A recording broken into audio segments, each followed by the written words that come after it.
बाळा, आमचीच आठवण काढत होतास ना, त्यामुळेच तर आम्ही प्रकट झालो.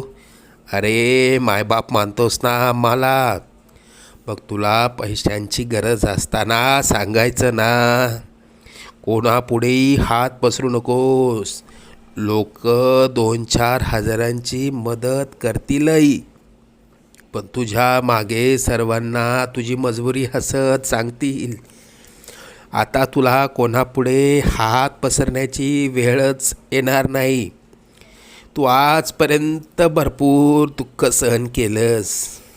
लवकरच तुझ्या रडक्या भाग्यात सुखाचे दिवस येतील. तुझ्या मनात असलेली इच्छा पूर्ण होऊन अक्कलकोटला पेढे घेऊन येणं होईल.